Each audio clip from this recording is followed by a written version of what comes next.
बहुत बहुत स्वागत है प्यारे बच्चों आप सभी का आज की इस वीडियो में। और प्यारे बच्चों आज की इस वीडियो में हम डिस्कस करेंगे क्लास 8 का यानी कि 8वीं क्लास का आपका जो सबसे इंपॉर्टेंट और हार्ड सब्जेक्ट है बच्चों मैथ का यानी कि गणित का। ठीक है, तो मैथ का आपका अभी एनुअल का एग्जाम होने वाला है यानी कि वार्षिक पेपर है जिसे आप फाइनल एग्जाम भी बोल सकते हैं 2024-25 का। ठीक है, इसमें जो बच्चे मॉर्निंग शिफ्ट के हैं इनका एग्जाम होने वाला है 13 फेब 2025 को और इवनिंग शिफ्ट के बच्चों का एग्जाम होने वाला है 14 फेब 2025 को।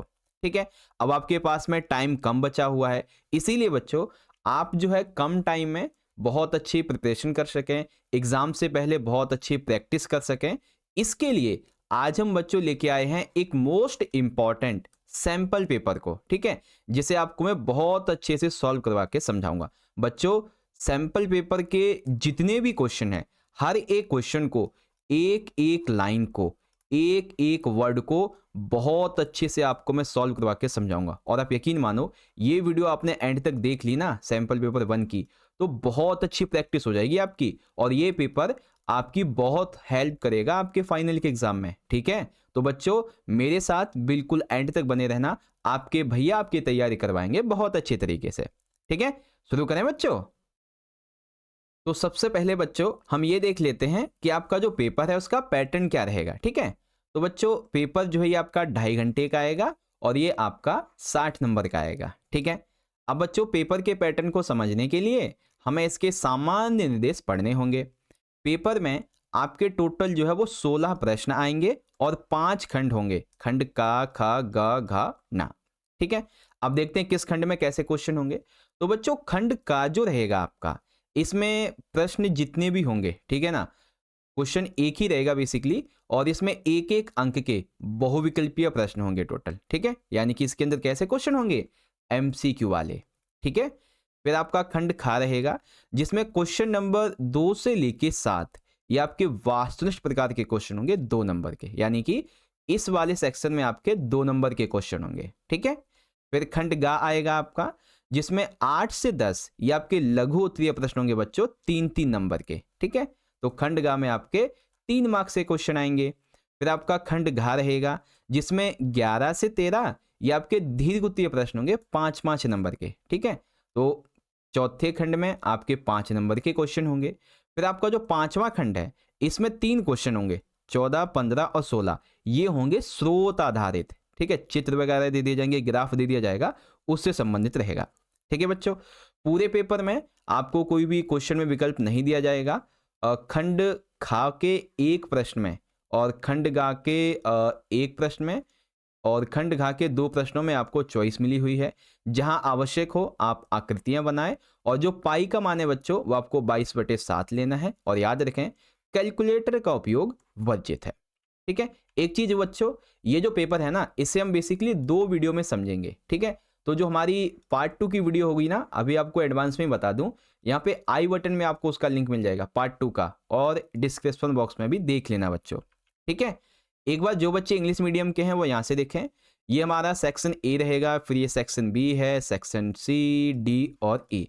कैसे कैसे क्वेश्चन होंगे बच्चों, तो हर एक चीज को आप यहाँ से पढ़ सकते हो। जो है आपके एमसीक्यू क्वेश्चन होंगे 2 मार्क्स के हो गए, 3 मार्क्स के हो गए, 4 मार्क्स के और 5 और 4 मार्क्स के।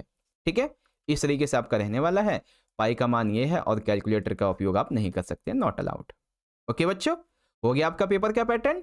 चलो हम शुरुआत करें बच्चों पेपर की। चलिए, तो यहाँ पे देखिए बच्चों मैंने बहुत अच्छे तरीके से जो भी क्वेश्चन आपको मैं समझाने वाला हूं उसके आंसर हिंदी और इंग्लिश दोनों ही मीडियम में बहुत अच्छे से लिखे हुए हैं ताकि आपकी जो तैयारी है वो बहुत अच्छी हो सके बच्चों। ठीक है, ओके, तो चलिए बच्चों अब हम अपने पेपर की शुरुआत करते हैं और क्वेश्चन को पढ़ के उनका सॉल्यूशन निकालते हैं। चलो देखो, यहाँ पे हमारा इस पेपर का जो सबसे पहला खंड है, खंड नंबर का, वो यहाँ से शुरुआत हो जाता है।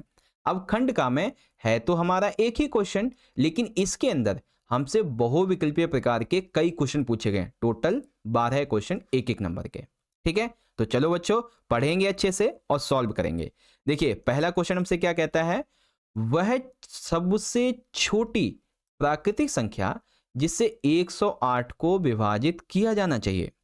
ठीक है, वह सबसे छोटी ऐसी कौन सी प्राकृतिक संख्या है जिससे कि 108 को विभाजित किया जाना चाहिए ताकि जो भागफल है वो एक पूर्ण वर्ग के रूप में हमारे सामने आए। यानी कि वर्ग का मतलब क्या हो गया, जैसे कि 2 का स्क्वायर हो गया, 3 का स्क्वायर हो गया, 4 का स्क्वायर हो गया, 5 का स्क्वायर हो गया या फिर 6 का स्क्वायर हो गया। तो ऐसे में हमें एक वो संख्या निकालनी है सबसे छोटी से छोटी जिससे कि भागफल भी हमें मिल जाए आसानी से। ठीक है, अब इसको इंग्लिश में देख लेंगे बच्चों। The smallest natural number by which 108 must be divided so that quantity is a perfect square. ठीक है, वैसे बच्चों इसका आंसर बताऊं आपको, इसका आंसर है 3। ये 3 निकलेगा। अब ये कैसे निकलेगा बच्चों, अब इसके प्रोसेस को ध्यान से समझो। देखो बच्चों, सबसे पहली बात, हम सबसे पहले क्या करेंगे, देखो आंसर हमारा सी है ना।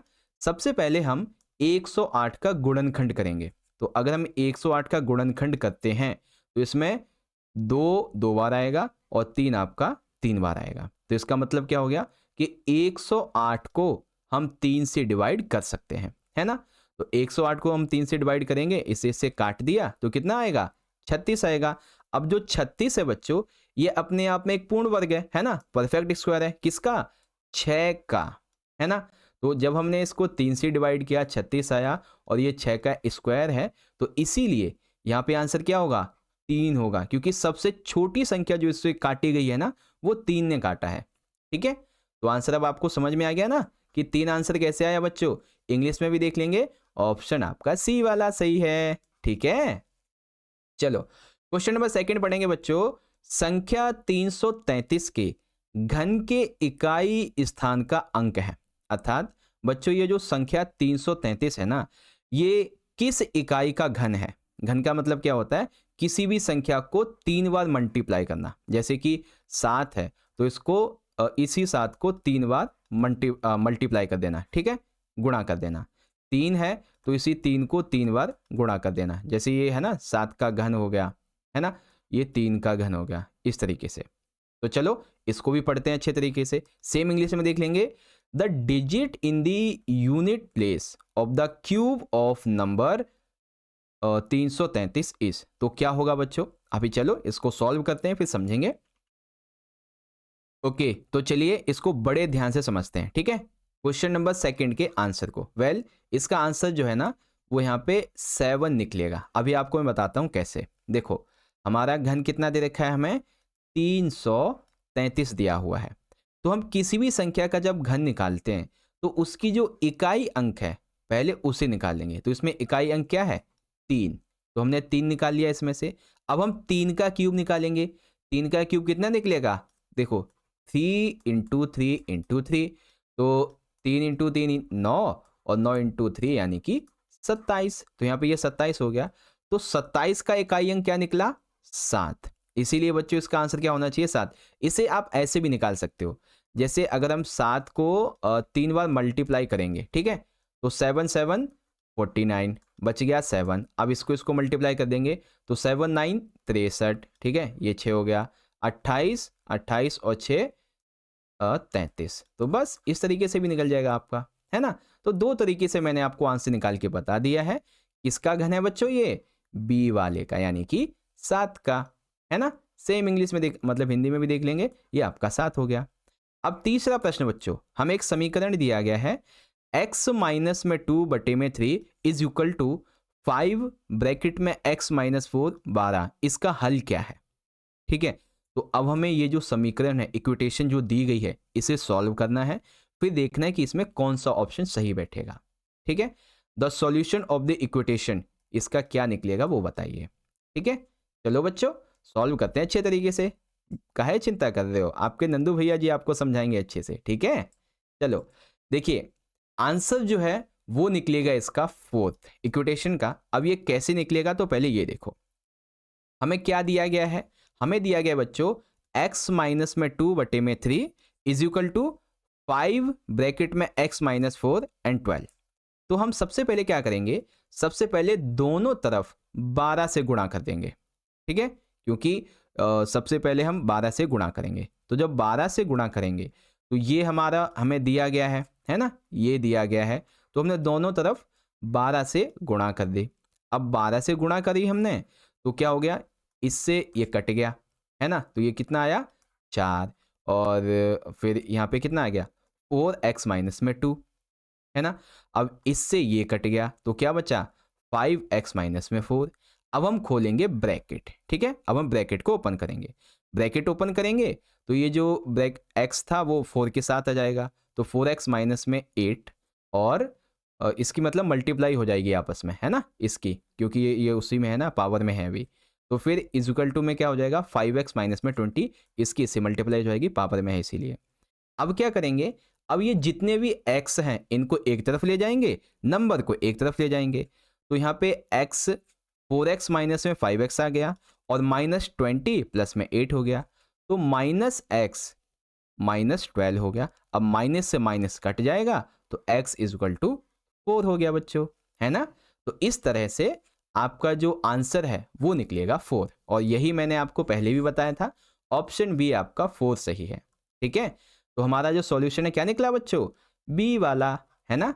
इसी तरीके से अब इसको इंग्लिश में देख लेंगे तो ऑप्शन बी हो गया बच्चों, ठीक है। चलिए आगे देखेंगे अगले क्वेश्चंस को। तो अगला क्वेश्चन, हाँ चलिए बहुत बढ़िया है, देखो क्वेश्चन नंबर 4 हमसे क्या कहता है, पहले हिंदी में फिर इंग्लिश में। एक प्रिंटर का बिक्री मूल्य 1300 रुपये है, जो प्रिंटर नहीं होते दुकान पे उसका बिक्री मूल्य, बेचने का मूल्य जो है ना सेल, वो है 13,000 रुपये। इस पर 12% की दर से बिक्री कर लगता है, यानी कि टैक्स लगता है 12%।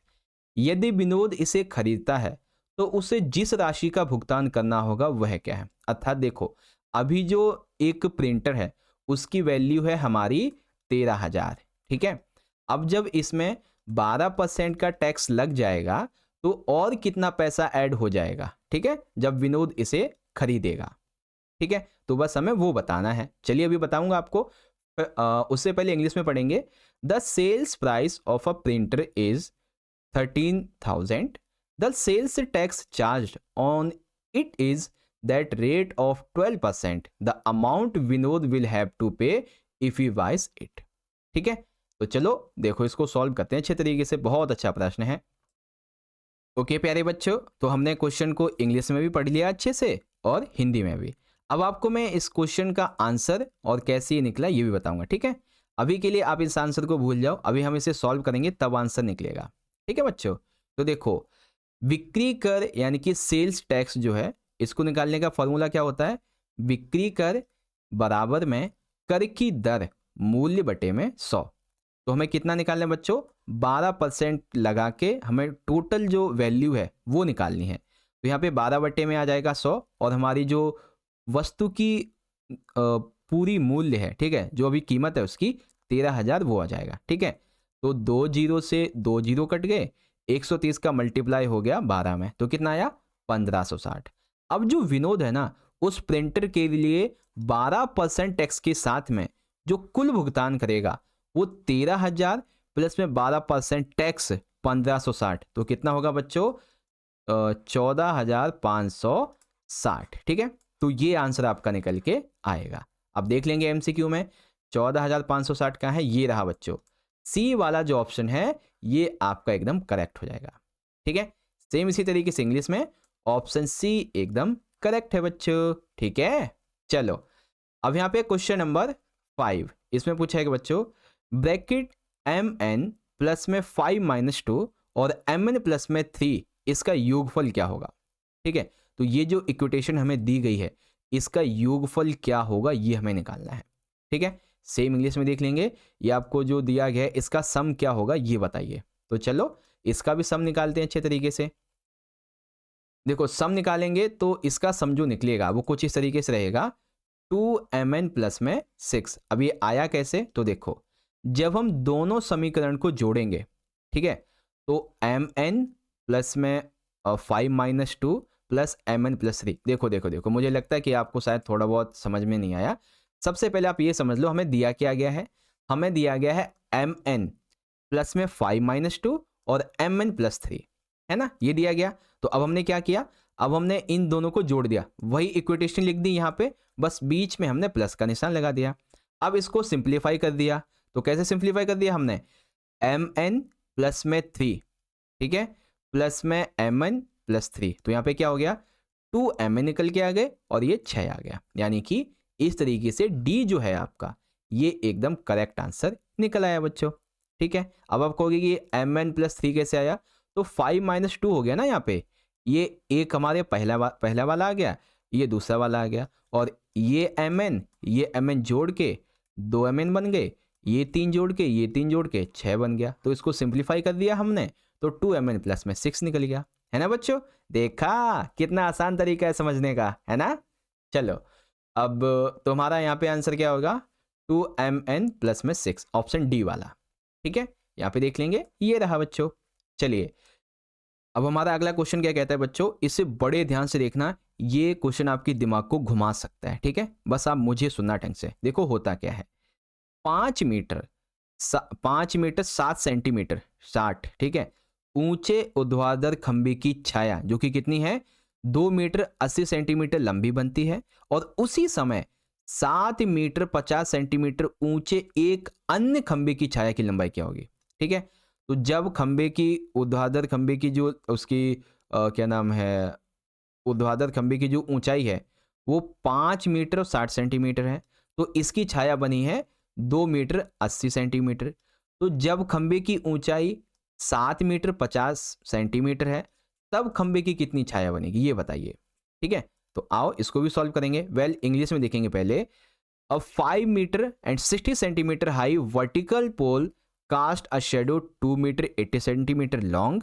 At the same time, the length of the shadow cast by another pole 7 meter and 50 centimeter. Then high is it? तो क्या रहेगी वो, चलो इसको सॉल्व करेंगे बच्चों अच्छे तरीके से। देखो स्पष्टीकरण कुछ इस तरीके से रहेगा।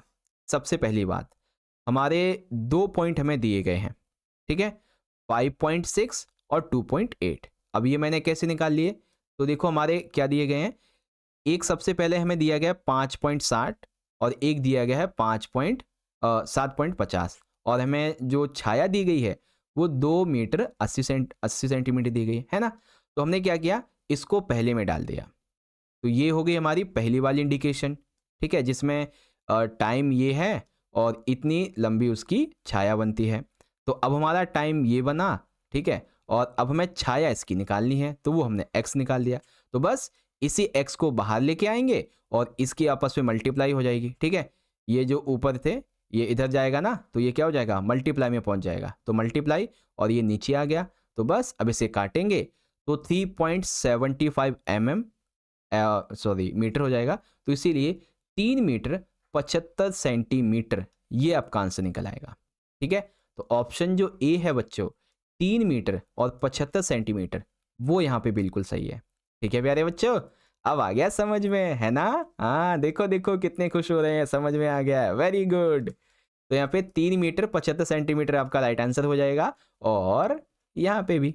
ठीक है, चलो बच्चों अब हमारा क्वेश्चन नंबर 7, इसमें पूछा गया है वाई स्क्वायर प्लस में 19y माइनस में 150 इसका गुणनखंड रूप लिखिए।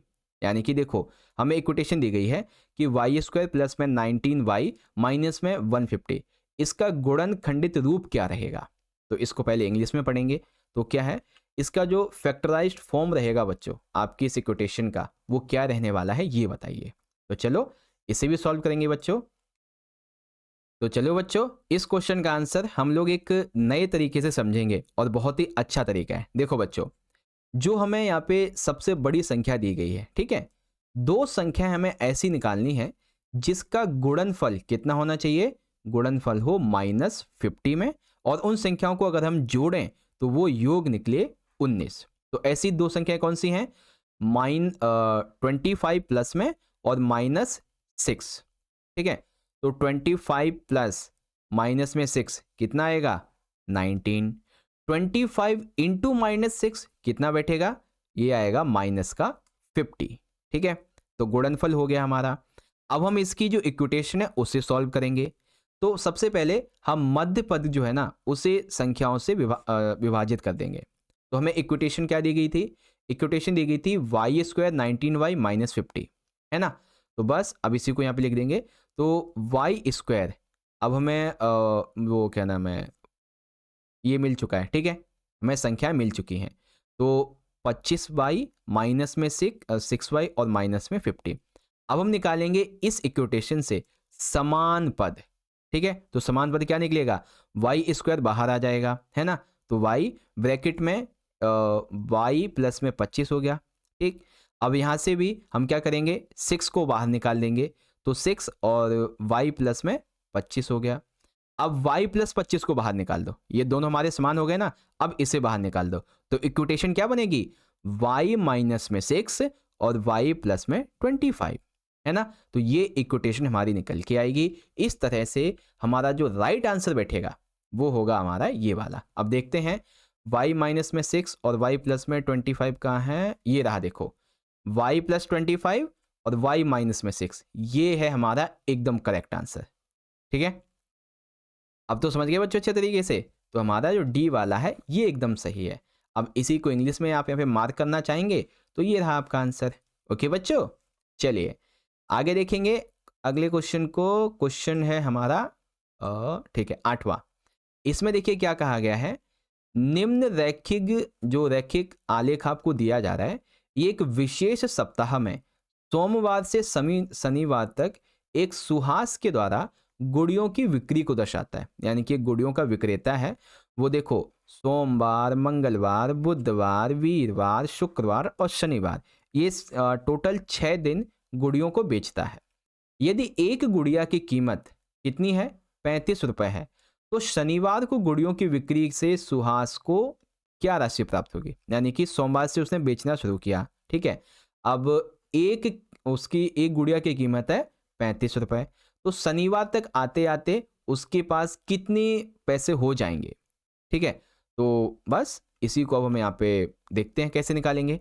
तो बच्चों देखो, इसको ना आप ऐसे भी कर सकते हो कि एक हमारी जो गुड़िया की कीमत है वो है 35।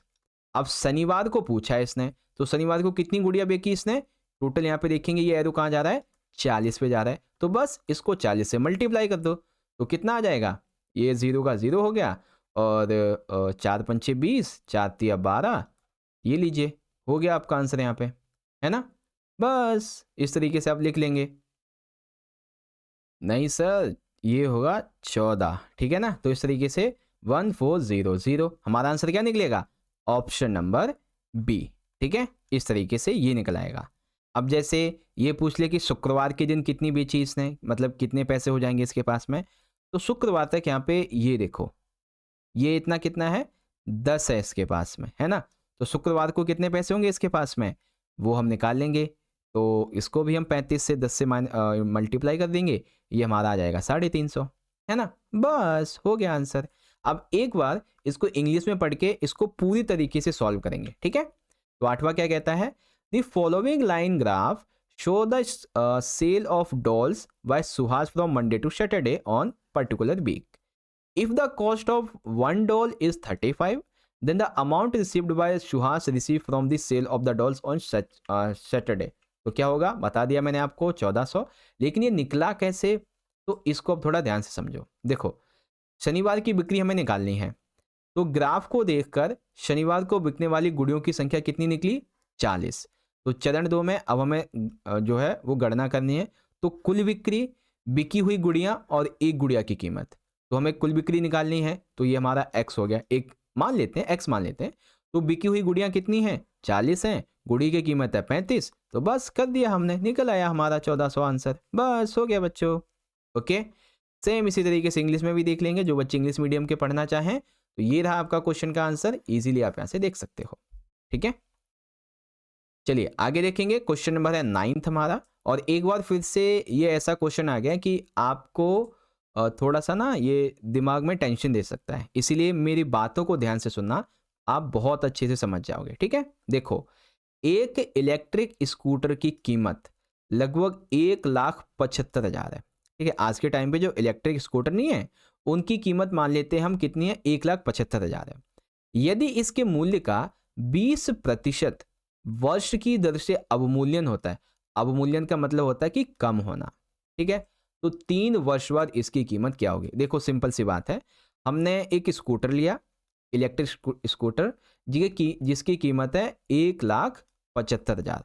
अब हो ये रहा है कि हर साल, ठीक है ना, हर साल इसकी जो कीमत है उससे 20% इसकी कीमत गिरती जा रही है, 20% रुपए हर साल कम होते जा रहे हैं। तो 3 साल तक इसकी कीमत कितनी रह जाएगी 3 साल के बाद में, वो हमें बतानी है। ठीक है, सेम इंग्लिश मीडियम में देख लेंगे बच्चों इस क्वेश्चन को। The cost of electric scooter is 1,75,000 if its value depreciate at the rate of 20% per annum then its price after 3 years will be. तो क्या होगा वो बताइए। ठीक है, तो चलो अब इसको सॉल्व करेंगे एकदम बढ़िया तरीके से। देखो बच्चों, स्टेप बाय स्टेप सॉल्व करेंगे, है ना। तो यहाँ पे देखो, अवमूल्यन यानी कि जो डेप्रिसिएशन का प्रश्न है, ये घटती हुई जो चक्रवृद्धि ब्याज है, इनकी कंपाउंड इंटरेस्ट, हमें इसके हिसाब से इसे सॉल्व करना होगा। तो यहाँ पे हम अपना जो चक्रवृद्धि ब्याज वाला फॉर्मूला वो लगाएंगे। तो ए पी इंटू में 1 और आर बटे में 100 और बाहर टी। तो यहाँ पे ए क्या है बच्चों, ए है कि हमारी जो स्कूटर है उसकी 3 साल बाद कीमत क्या होगी। पी जो है ये हमारी प्रारंभिक कीमत है। आर जो है ये 20% हमारा अवमूल्यन दर है। और टी वर्ष यानी कि समय है। ठीक है, चलो अब हमें निकालना क्या है, ए निकालना है 3 साल बाद हमारी स्कूटर की कीमत क्या होगी। ठीक है, तो हम लिखेंगे चरण 1, यहाँ पे ए लिख दिया। ठीक है, अब इसी फॉर्मूला में जैसे ये हमारा पी है ना, तो पी क्या था, हमारी स्कूटर की वैल्यू, तो ये वैल्यू हो गई। ठीक, और ये एक आ गया। उसके बाद में कितना परसेंट माइनस हो रहा है, 20% माइनस हो रहा है वैल्यू से। ठीक है, बाकी आपका इधर क्यों आ गया। फिर यहाँ पे इसको हम जब काटेंगे पीटेंगे तो कुछ इस तरीके से आपका ये निकल के आएगा, 1,75,000 इंटू 0.80। अब हम सेकंड स्टेप को फॉलो करेंगे। तो अब इसमें जो हमारा 0.80 का क्यूब था, ठीक है, और जो हमारा ये ब्रैकेट था ना, इसको हमने खोला तो 0. कितना आया, 0.512 आ गया, इसको हमने जब खोला तब। ठीक है, तो अब हमारा ए कितना निकलेगा, ए जो निकलेगा वो हमारे वैल्यू और जितना माइनस हो रहा है उसको मल्टीप्लाई कर देंगे। तो जब इसे मल्टीप्लाई करेंगे तो ए हमारा निकल के आएगा 89,600 रुपये। ठीक है, तो ये हमारा आंसर निकल के आ जाएगा। अब देखते हैं बच्चों, 89,600 रुपये कहाँ पे लिखा है, ये रहा बच्चों ए वाला। वेरी गुड, ए वाला हमारा आंसर यहाँ पे बिल्कुल सही है। ठीक है, तो ए करेक्ट आंसर हो जाएगा बच्चों। और इसी को इंग्लिश मीडियम में देखोगे, ये रहा आपका आंसर। ठीक है, चलो ये हो गया आपका। अब हम देखेंगे अगले क्वेश्चन को, क्वेश्चन नंबर 10। इसमें कहा गया है 2a भुजा वाले घन का आयतन है, यानी कि एक ऐसा घन जिसकी भुजा 2a है, तो इसका आयतन क्या होगा वो बताइए। ठीक है, इंग्लिश में भी पढ़ लेते हैं इस क्वेश्चन को बच्चों। वेट अ मिनट, हाँ देखो ये क्या कहता है, the volume of a cube of side 2a is. ठीक है, तो वॉल्यूम ऑफ उस क्यूब का वॉल्यूम क्या रहेगा जिसकी साइड 2a है। तो आओ इसको सॉल्व करते हैं अच्छे से। देखो बच्चों, हमें क्या करना है, हमें फॉर्मूला अपना यूज करना है। अच्छा, पिछली क्वेश्चन के लिए ये इंग्लिश मीडियम में था बच्चों, जो कि मैं दिखाना भूल गया, कोई बात नहीं, यहाँ से पढ़ लेना। देखो 10वां क्वेश्चन हम सॉल्व कर रहे हैं। अब इसमें 2a भुजा वाले घन का आयतन क्या होगा बच्चों। तो देखो, किसी भी घन यानी कि क्यूब का जब हमें वॉल्यूम यानी कि आयतन निकालना हो तो उसका फॉर्मूला क्या होता है, v इंटू भुजा की क्यूब। तो यहाँ पे भुजा कितनी है, 2a है, तो क्या हो जाएगा v is equal to 2a का क्यूब। अब 2a का क्यूब जब हम निकालेंगे, ठीक है, इसको जब हम फैक्टर तोड़ेंगे तो v और क्यूब की पावर 2 पे आ जाएगी और a पे भी आ जाएगी। तो क्या बचेगा, 8a का क्यूब। तो आंसर क्या निकलना चाहिए, 8a का क्यूब। तो चलो 2a भुजा वाले का देख लेते हैं क्या रहेगा आंसर।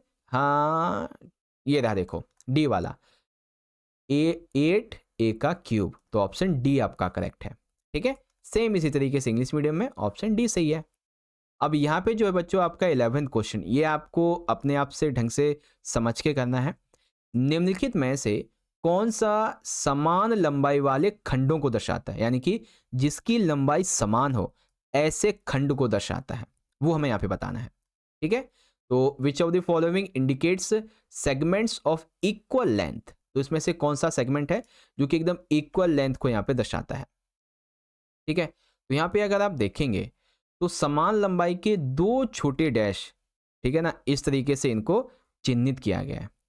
ओके, सही उत्तर वह चित्र होगा जो दो रेखाएं समान लंबाई की हो और उन पर समान चिन्ह बने हो। यानी कि अगर आप देखेंगे तो देखो समान चिन्ह बने हो और समान लंबाई हो, है ना, तो इसमें मोस्ट प्रोबेबली चांसेस है कि आपका मे बी बी वाला आंसर सही होना चाहिए, मे बी बी वाला आंसर सही होना चाहिए मेरे हिसाब से। ठीक है, समान लंबाई के खंड की बात की जा रही है, हो सकता है डी भी हो। ठीक है, इस क्वेश्चन का आंसर आप बच्चों कंफर्म कर लेना। आगे चलते हैं क्वेश्चन 12 पे। इसमें पूछा गया बच्चों, यदि x प्लस वाई प्रतिलोम अनुपात में है तो अज्ञात मान क्या होगा। ठीक है, ध्यान से समझ लो, यदि x और y ये प्रतिलोम अनुपात में है, ठीक है, प्रतिलोम में, तो जो अज्ञात मान है वो क्या होगा। इसमें x 90, उसके बाद में ये क्या रहेगा, y 10 और 20 है। तो जो अज्ञात मान है जिसमें यहाँ पे क्वेश्चन मार्क दे रखा है वो हमारा क्या होगा ये बताइए। तो चलो पहले इसे पढ़ते हैं इंग्लिश में। तो if x and y vary inversely then unknown value is, तो अननोन वैल्यू क्या होगी इसकी। तो चलो सॉल्व करते हैं इसको अच्छे तरीके से। ओके देखो बच्चों, यदि x और y प्रतिलोम अनुपात में है तो अज्ञात मान क्या होगा। देखो बच्चों, हम लगाएंगे सूत्र अपना, प्रतिलोम अनुपात यानी कि इनवर्स प्रोपोर्शन का सूत्र, जिसमें x1 इंटू वाई वन और x2 इंटू वाई टू होता है। जहाँ पे बच्चों x1 हमारा कितना है 90 और y1 है हमारा 10, जैसा कि टेबल में दे रखा है ना, x1 हमारा 90 है और y1 हमारा 10 और x2 है हमें निकालना है और y हमारा 20 दे रखा है ना। तो फिर से वही, तो x2 हमें निकालना है, y2 हमारा दे रखा है। अब इसको हम सूत्र में भर देंगे, तो सूत्र में हमारे पास में x1 दे रखा है, x1 90 है, y1 भी है हमारे पास में जो कि 10 है। अब निकालना x2 है हमें जो कि अज्ञात मान है, लेकिन y2 तो है ना हमारे पास में, तो बस वही लिख देंगे इस तरीके से। तो 90 की 10 से गुना होगी तो 900 हो जाएगा। अब x2 इंटू 20 हो जाएगा। अब हम क्या करेंगे, x2 को एक साथ लेके आएंगे या फिर x2 का मान ज्ञात करेंगे। तो ये इधर से इधर आ गया तो क्या होगा, 900 उधर जाएगा तो ये भाग में पहुंच जाएगा, तो 0 से 0 गया, 2 से 90 गया, यानी कि 45। ठीक है, तो अब जो x2 का मान निकलेगा वो निकलेगा 45। ठीक है, सॉल्व कर दें। ये रहा देखो बच्चों, ए वाला ऑप्शन सही है। तो यहाँ पे जो अज्ञात मान है बच्चों, इस वाले ब्रैकेट में क्या आएगा, 45 आएगा बच्चों। ठीक है, सेम इंग्लिश मीडियम में देख लेंगे बच्चों, तो ये आपका हो गया 45। ओके बच्चों, तो इस तरह से हमने अपने आज के इस सैम्पल पेपर के, ठीक है, जो कि हमारा सैम्पल पेपर नंबर फर्स्ट था, इसके हमने एमसीक्यू वाले क्वेश्चन जो थे ये तो सारे कर लिए। ठीक है, जो का वाला हमारा पार्ट था ना ये हमने पूरा कर लिया। एक बार सारे बच्चे मुझे कमेंट बॉक्स में बताएं, ठीक है, जितने बच्चे वीडियो को देख रहे हैं ना, आप एक बार मुझे कमेंट बॉक्स में बताएं कि जो क्वेश्चन इस वीडियो में मैंने आपको समझाए हैं, ठीक है, क्या वो आपको अच्छे से समझ में आ गए, क्या आपकी उससे अच्छी प्रैक्टिस हुई, एग्जाम के लिए अच्छी प्रिपरेशन हुई है। ओके, तो बस प्यारे बच्चों आज की इस वीडियो के लिए इतना ही। ठीक है, अब हम जो अगली वीडियो लेके आएंगे, ठीक है, देखो इसमें तो आपको मैंने खंड आपका जो का वाला पार्ट है जिसमें आपके एमसीक्यू थे ये मैंने आपको सारे समझा दिए।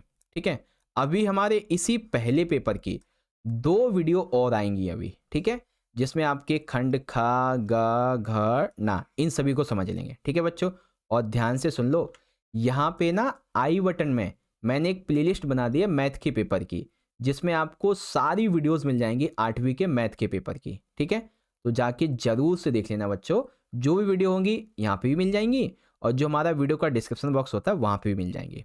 ठीक है, अब आप सभी बच्चों को ये वीडियो अच्छी लगी है, अच्छी आपकी प्रिपरेशन हुई है, अच्छी आपकी प्रैक्टिस हुई है, अच्छी तैयारी हुई है एग्जाम की, तो जल्दी से जल्दी इस वीडियो को लाइक कर दीजिए, अपने सभी दोस्तों में ज़्यादा से ज़्यादा शेयर कर दीजिए, और हाँ बच्चों चैनल को जरूर सब्सक्राइब कर लेना, क्योंकि ऐसे ही मोस्ट इंपॉर्टेंट वीडियोस अभी आपके लिए और भी आने वाली हैं। ठीक है, तो फटाफट से लाइक शेयर सब्सक्राइब कर लीजिए ऐसी वीडियोस को पाने के लिए। अब हम मिलेंगे आपसे पार्ट 2 की वीडियो के साथ में, आप पढ़ते रहें, थोड़ा सा वेट कीजिए, वीडियो बहुत जल्दी आ जाएगी। बहुत बहुत धन्यवाद। जय हिंद, जय भारत, वंदे मातरम।